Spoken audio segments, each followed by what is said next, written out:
Peace and blessings is real. First and foremost, I want to give all praises, glory and honor to our Heavenly Father, Yahweh, through His only begotten Son, Yahushai, for allowing this word to come out, man. And I hope you sincere brothers and sisters are truly edified by tonight's word.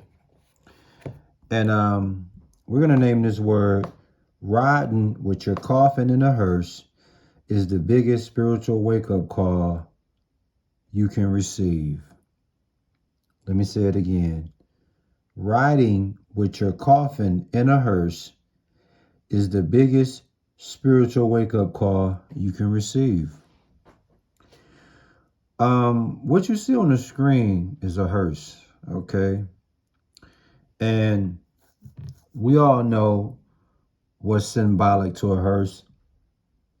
The deceased, okay? The deceased is symbolic to the hearse, okay? So I want you to meditate for a minute, brothers and sisters, and just listen to the title of this word before I go into it. Riding with your coffin in a hearse is the biggest spiritual wake-up call you can receive. Now, I want you to vision this, okay? You have to vision this. Imagine you see this curse on the screen. Imagine that you are inside this hearse, dead in your coffin. Okay? I want you to picture that. Because sometimes when you picture certain things, it gives you a different perspective on life. So if you're literally dead in a coffin, there's no spiritual wake-up call because you are already done. But if you can just imagine yourself being inside this hearse in a coffin, this is the perspective that I need you to look at to understand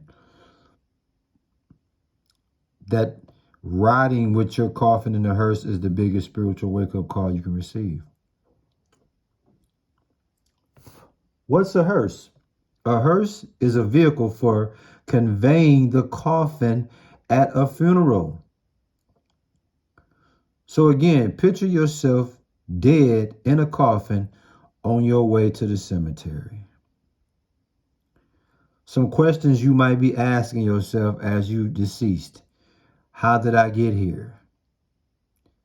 Another question you might ask, could I have avoided this? Another question you might ask, did I reconcile with the Lord? Another question you might have is how, who's going to look after your children and your grandchildren? And another thing that might come to mind is if you're married, if my wife is going to be left out here alone. Once you ponder those questions as you picture yourself being in a coffin, riding in this hearse, this alone should be a spiritual wake-up call for you to change your life and live for the Lord, dude. Yeah. In Proverbs 27:1, it says, boast not thyself of tomorrow, for thou knowest not what a day might bring forth. Life is uncertainty, okay? And with the snap of a finger, you can be gone.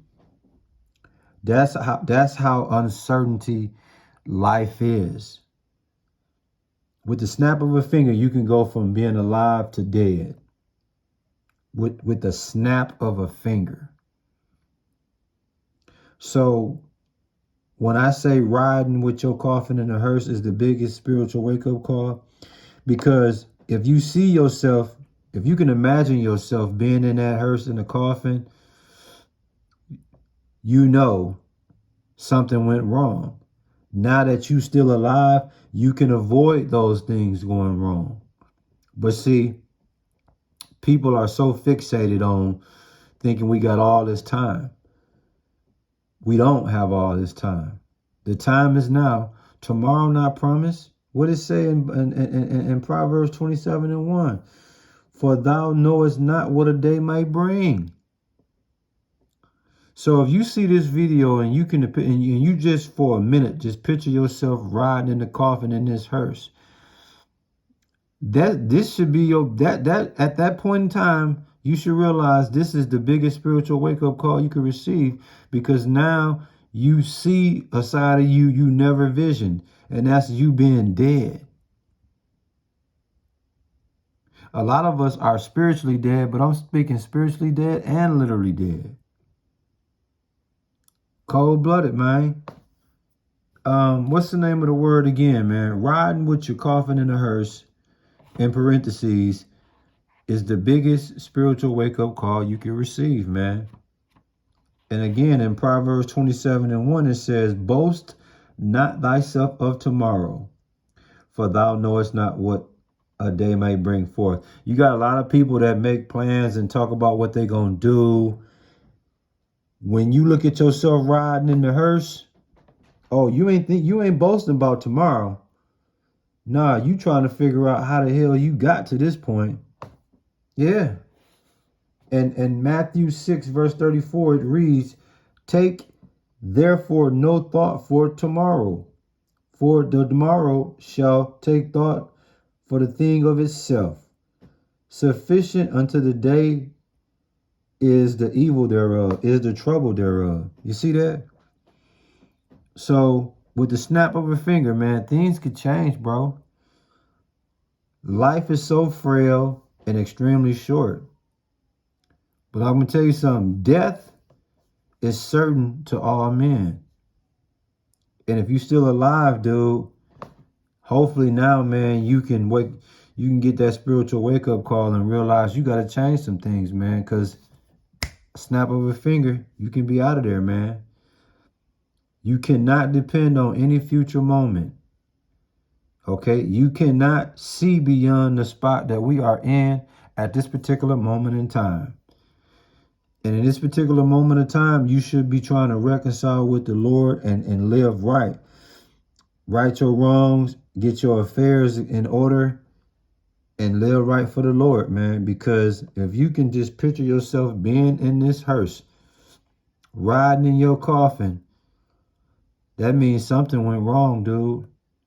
And now you have a chance to, to make it right. It's the Lord's will if we can get past today and beyond. It's his will. So knowing that, you should have gotten your spiritual wake-up call, dude. If you could see yourself riding in this hearse in your own coffin, that should definitely make you want to change things. As we get ready to close out this word, think about it. I'm going to run it down to you again. If you could picture yourself riding with your coffin in this hearse, if you can picture that, just for the spiritual sake of this word, you're going to realize it's the biggest spiritual wake-up you could receive. Because once again, what's the four questions? What's four of many questions you're going to be wanting to ask? The first question is, how did I get here? The second one is going to be, could I have avoided this? The third is going to be, did I reconcile with the Lord? And then the fourth one is, who's going to look after my children and grandchildren, as well as make sure my wife going to be straight? See that?